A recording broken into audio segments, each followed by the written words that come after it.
পরশমণির পরশ পাইয়া যদি লুয়া পরশমণি হইতে পারে তাহলে আপনাদের মতো শুদ্ধ বৈষ্ণবের পরশে এই নববৃন্দাবনে অবক্ত বক্ত হয়ে যেতে পারে।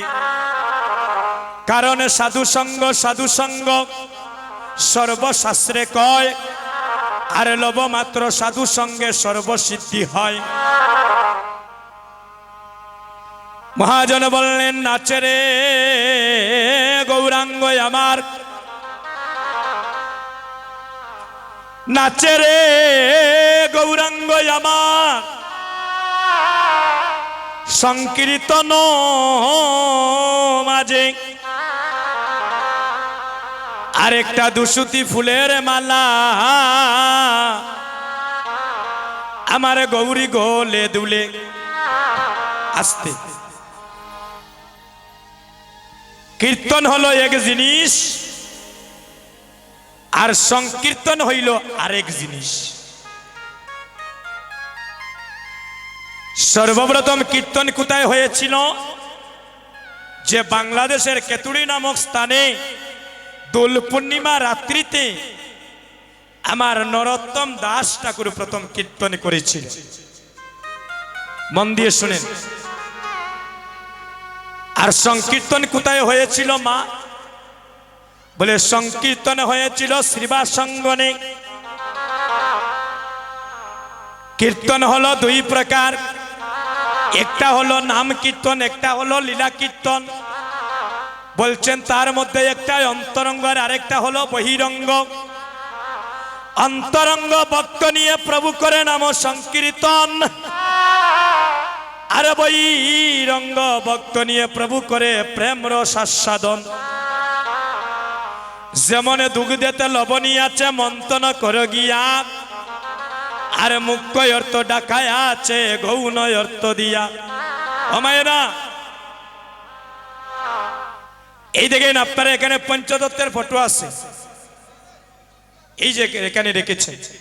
পঞ্চদত্তের মধ্যে কয়জন দাঁড়িয়ে আছেন দেখেন তো, কয়জন? জুড়ে কইন কয়জন? আরে জুড়ে কইন কয়জন? গুসানি জুড়ে কইতে পারেন না, প্রভুর নাম নিতে লজ্জা নাকি? কয়জন দাদা? 5 জন।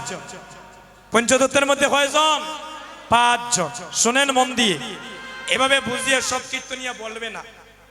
আমরা 4 ঘন্টাও যদি কীর্তন করি, চাই ভালোভাবে ভক্তের হৃদয়ে ধাক্কা মেরে কথাগুলা পৌঁছে দেওয়ার জন্য, যাতে ওই কথা শুনে হৃদয়ে যেন কৃষ্ণ প্রেমের বীজ বপন হয়। খালি আমার তালে আমি কীর্তন গাইলে হইতো না, আপনাদেরকেও বুঝিয়ে বলতে হবে মা। পঞ্চতত্ত্বের মধ্যে কয়জন? 5 জন। তার মধ্যে 3 জনের বাড়ি আমাদের সিলেটে। কয়জনের বাড়ি? 3 জনের বাড়ি। নাম জানেননি? এই 3 জন খে দেখি কারা জানেন? হাত তুলে। 3 জনের নাম এখন যদি কই কৌশল খাসা বাদামের গান খেয়ে গাইছি, সবার হাত উঠবে নাকি? শুনে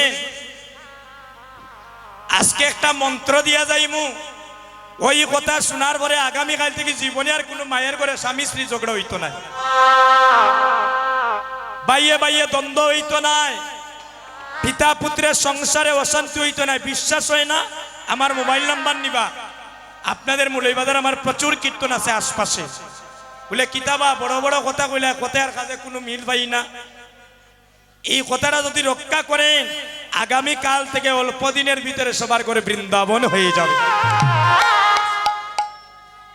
এই মন্ত্রটা কইতাম নি, তাহলে শোনেন একটু পরে বলি। আমরা এই 3 প্রভুর কথা একটু আলোচনা করিলে। পঞ্চদত্তের মধ্যে 3 জনের বাড়ি আমাদের সিলেটে। তাই এই সিলেটকে গুপ্ত বৃন্দাবন বলা হয়। জানেন, যদি গৌরী না হইত কেমনে হইত, কেমনে ধরিতাম দেখ। আর রাধার মহিমা প্রেম রস সীমা এই জগতে জানাই তোকে। দাদা আপনার ওই পাশে একটু যান, আমরা সাউন্ডটা পাইতে হবে। রাগ করবেন না আপনারা যারা দাঁড়িয়ে আছেন বাবা, ওই পাশে একটু আসলে। ভাই তোমার পিছনে স্ট্যান্ড পালাই দিবা ক্যামেরা, একটু ওসাইডে যাও কি ভাই, তোমরা সাউন্ডটা পাইমু ক্লিয়ার। রাগ করবেন আমরা কথা, কারণ ভোল্টেজটা কম, তো যার কারণে সাউন্ডের প্রকাশটা আমরা কম পাচ্ছি। তো একটু সাউন্ডের বক্সগুলা ক্লিয়ার রাখলে দাদা একটু সামনে থেকে সরে আমরা বক্সের সাউন্ডটা পাবো। আচ্ছা শুনে, পঞ্চদত্তের মধ্যে তিনজনের বাড়ি আমাদের সিলেটে। এই দেখেন সবার ডান পাশে একটা মৃদঙ্গ কাঁদে, নবীন বয়স, মস্তকটা মুন্ডন করে দাঁড়িয়ে আছে। ওনার নাম কি? ওনার নাম শ্রীবাস। ওনার নাম কি মা? শ্রীবাস। ওনার বাড়ি কই? আমাদের সিলেট বিয়ানীবাজার উপজেলা পণ্ডিত পাড়া। গিয়েছেন শ্রীবাস প্রভুর বাড়িতে? কারা গিয়েছেন হাত তুলেন। শ্রীবাস প্রভুর বাড়িতে যারা গিয়েছেন হাত তুলবেন, যারা যান নাই তুলবেন না। ওই যে আমার একজন মা পাইলাম 200-300 মায়ের মধ্যে, দেখছেন? শুনেন, একটু প্রভুর ধামগুলা দর্শন করবেন। বিশ্ব ব্রহ্মাণ্ডে কত কান্তি পড়েছে, সেই দেশে জন্ম না নিয়ে আমাদের সিলেটে নিয়েছেন, এটা আমাদের গর্ব দাদা। এখনো সেই ধাম বিরাজমান, না দেখলে বিশ্বাস হবে না। এখনো শ্রীবাস পণ্ডিতের বাড়ি আছে, যার নামে মহাপ্রভু অঙ্গন করে দিলেন। শ্রীবাসের প্রেম ভক্তির কাছে মহাপ্রভু ঋণী ছিলেন। আমা নিজের সন্তান মারা গিয়েছিল, নিজের সন্তান মারা গিয়েছিল শ্রীবাসের বাড়ি কীর্তন চলায় অবস্থায়। শ্রীবাস কিন্তু মৃত সন্তানটাকে দেখতে যায় নাই। কেন? মহাপ্রভুকে একটি কথা বলেছিলেন, প্রভু সন্তান মরলে সন্তান পাবো, কিন্তু এমন মধুর ভক্তের সঙ্গ আমার জীবনে আর নাও পাইতে পারে। সেদিন মহাপ্রভু শ্রীবাসকে আশীর্বাদ করলেন, বললেন, ও শ্রীবাস, আজ তোমার প্রেম ভক্তির কাছে ঋণী হয়ে গেলাম। আজ থেকে যত স্থানে হরিনাম সংকীর্তন হবে, ওই আঙ্গিনার মালিক হবে তুমি, আর ওই অঙ্গনটার নাম হবে শ্রীবাস অঙ্গন। বুঝতে পারছেন? সবার মধ্যখানে দেখেন হাত তুলে একজন দাঁড়িয়ে আছে। দেখেন আমরা হাত তুলতে লজ্জা করি, আর ওই পঞ্চতত্ত্বের মধ্যে দেখেন উনারা হাত তুলে দাঁড়িয়ে আছে। কেন? উনি কে? ওই যে সবার মধ্যখানে উনি কে? কে জানেন নাম? হাতটা তুলে। উনি কে? উনি হচ্ছেন মহাপ্রভু। মহাপ্রভুর বাড়ি গই, মহাপ্রভুর বাড়ি গই গো মাসি। হ্যাঁ, ঢাকা দক্ষিণ। কারা কারা গেছেন মহাপ্রভুর বাড়িতে? হায় রে, দেখছেন আমরা এখনো অনেক যাওয়ার সৌভাগ্য হয় নাই মা। যিনি বিশ্ব ব্রহ্মাণ্ডের মালিক, যার ইশারা ছাড়া একটা শুকনা গাছের পাতা মাটিতে পড়ার ক্ষমতা নাই। বিশ্ব ব্রহ্মাণ্ডে কতটা দেশ আছে? শত শত দেশ আছে। মহাপ্রভু কেন বাংলাদেশে জন্ম নিলেন? কারণ ওই দেশের ভক্তের প্রেম ভক্তি প্রচুর ছিল। বুঝলানি? যিনি বিশ্ব ব্রহ্মাণ্ডের মালিক, তার বাড়ি আমাদের ঢাকা দক্ষিণ, এই গোলাপগঞ্জ থানা অন্তর্গত। উনি কতদিন সচিমায়ের মাতৃভাণ্ডে ছিলেন? 3 মাস। জন্ম হইতে পারে নবদ্বীপে, আবির্ভাব হয়েছিল ঢাকা দক্ষিণ। ফাইলাম কয়জন? 2 জন। আর যিনি আমার গৌর হরিকে আনলেন, উনার বাড়ি কই? ওই দেখেন বাম পাশে, এখান থেকে সাপ দাড়িওয়ালা বুড়ো গোসাই, ফাঁকনা চুল, মাথার মধ্যে দাড়ি উড়ি ফাঁকনা। উনি কে? উনি মহাবিষ্ণু অবতার শ্রী অদ্বৈত চন্দ্র।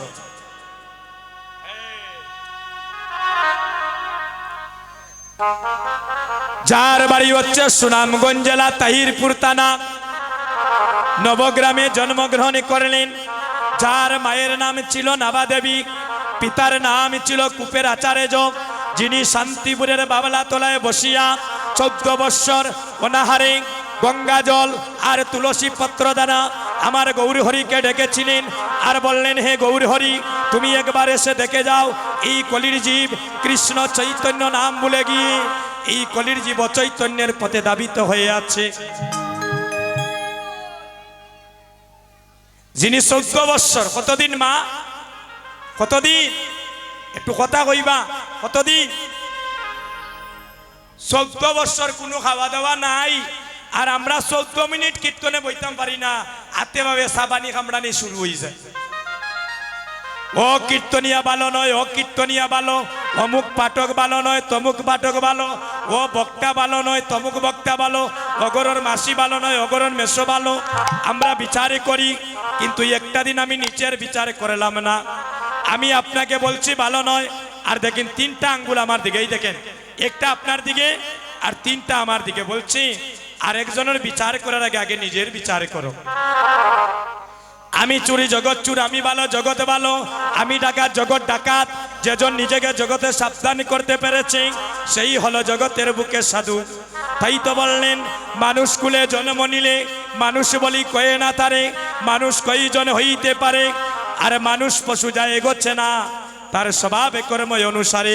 এগে যে মানুষ এসেছিল সোনার নদিয়া শান্তিপুরে, আর সেই মানুষের গুণের তোরে কত মানুষ যায় উদ্ধার হয়ে। বুঝরানি, আমরা মাসে 2টা একাদশী রাখি না, ইগুর যন্ত্রণায় আর বালা লাগে না।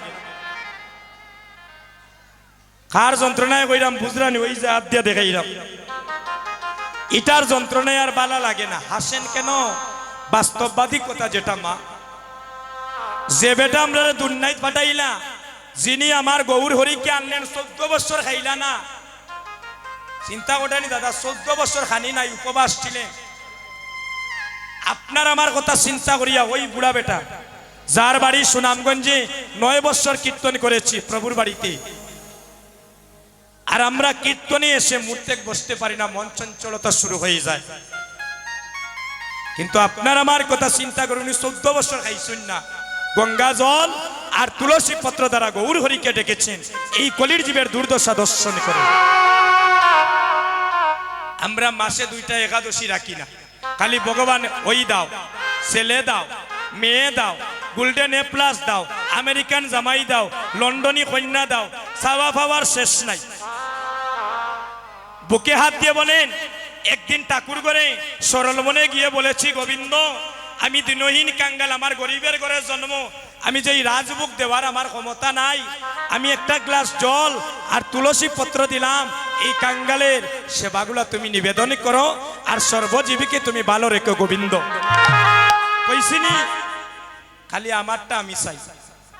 আরো কিতা কই, আমার ছেলেরে যদি লন্ডন ফাটাইয়া দেও তে 20 কেজি বাতেসা দিয়া লুট দিম, আমার মেয়েরে যদি এবার পরীক্ষাত গোল্ডেন এ প্লাস পাইয়া দেও তে আমি 200 খোলা দিয়া খাদিপুর কীর্তনে লুট দিব। অনেকে অনেক ধরনের মানুষ করি না নিমা, বিপদে যখন পড়ি ভগবানরে কই, ঠাকুর তুমি আমারে রক্ষা করিও রে বা, ওই বিপদটা কিয়া আমি তোমার নামে মানুষ করলাম, আমি 20 কেজি বাতেসা দিয়া কাদিপুর গ্রামে হরিনাম সংকীর্তনে লুট দিব। ভগবানে কইন, দেখো বেইমানি করতে করতে এখন আমার লোকে কন্টাক্ট চলে। ভগবানে খাবার খাঙ্গান লিবা দাদা, এত বাতেসা খাবাইতা যদি ডায়াবেটিক্স বাড়াইলাই, এত খোলা যে খাবাইতা 200 যদি শ্বাসকষ্ট বাড়ি যায় ভগবানের, কেউ হসপিটাল লইয়া যাইবা। ভগবানে বললেন আমি খাওয়ার কাঙ্গাল নয়। গীতার মধ্যে একটা শ্লোক আছে, সর্বধর্মানে পরিত্যাজ্য মামেকং শরণং ব্রজ অং তাং সর্ব পাপস্য মুক্তস্বামী মা শুচ। অর্জুনকে বললেন, অর্জুন আমি ভক্তের বাড়িতে বোঝা বহনে করে কাঁধে করে নিয়ে যাই, ভক্ত যদি সেটা প্রেম মিশ্রিত দ্বারাই আমার কাঁধে তুলে দেয়। ভগবান খাবার খাঙ্গাল নেই, যে বেটা বিশ্ব ব্রহ্মাণ্ড সৃষ্টি করলো তারা 20 কেজি বাতেসা দিয়া লুক দেখাইরাম, আর 200 খোলা দিয়া লুক দেখাইরাম। দেখা উকা গাঁতে বড় ডর হয়, এদিন একজন আমার শরীরে দিয়ে ঢুকাই দিছে।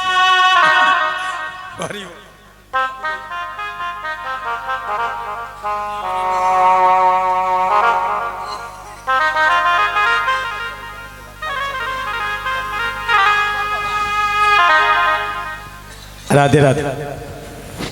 খুব ডর করে আসা দেখান হরি বল। এই যে আপনারা টাকা দিচ্ছেন, গতকাল আসরে প্রায় 2600 টাকা আমার ভক্তরা দিয়েছেন। গত বছর আমি হিসাব করে দেখছি 71,000 টাকা পাইছি, ভক্তরা আমার দিচ্ছেন। ওই টাকাটা কিতা করে জানেন? মহাপ্রভু সাক্ষীমা আমার পেটের সেবায় লাগাই না। আমি ভারতের বৃন্দাবনে তো বেশ কয়েকবার কীর্তন করেছি। এই ভারতে আমরা প্রচুর কীর্তন করি, তো বৃন্দাবন একটা গোপাল কিনে এনেছি। যারা আমাকে টাকা দেন ওই টাকাটা দিয়ে যাবার সময় ফলমূল কিনে নেই, গোপালের সেবা দেই, আর সকল ভক্তের কাছে মঙ্গল প্রার্থনা করি ভগবানের কাছে। যারাই টাকা দিচ্ছেন ওই টাকাটা ভগবানের সেবায় লাগবে মা।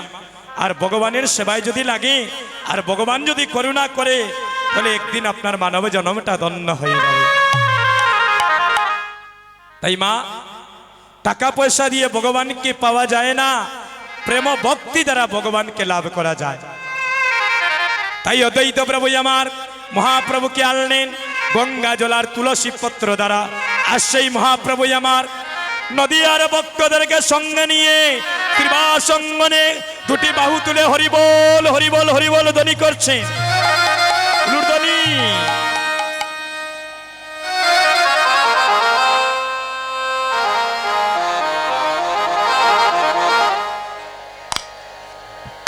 এবার মহাপ্রভু যখন শ্রীবাস সঙ্গনে মধুর কীর্তন করছেন, এই দেখেন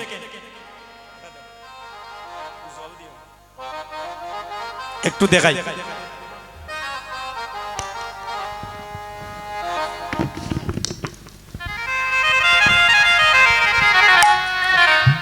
মহাপ্রভু যখন শ্রীবাস সঙ্গনে কীর্তন করছেন, এমন সময় একজন মহাপ্রভুর অন্তরঙ্গ ভক্ত, যার নাম গৌরীদাস কীর্তনিয়া, সে কি করেছে? আমার মহাপ্রভুর গলা এভাবে একটা দুসুতি ফুলের মালা পরিয়ে দিয়েছে।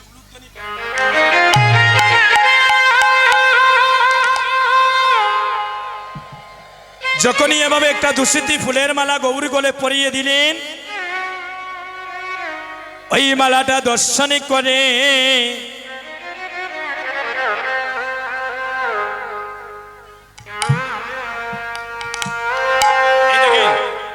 ওই মালাটা দর্শন করে আজ প্রভু রাধারানীর কথা স্মরণ হয়ে গিয়েছে। মায়ের একটু কাছে আসে বসেন, পিছনে মায়েদের জায়গা হচ্ছে না। আচ্ছা, ওই মালাটা দর্শন করে আজ প্রভু রাধারানীর কথা স্মরণ হয়ে গেল। প্রভু কহে গৌরী দাস শুনয় আমার কথা,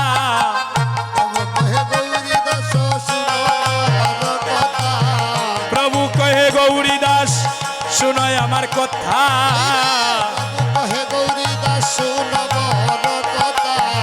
আমার লইয়ারে চলো রাধায় আছে যেতা,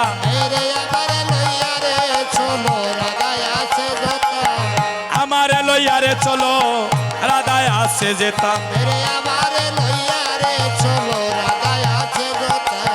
প্রভু কহে গৌরী দাস শুনয় আমার কথা,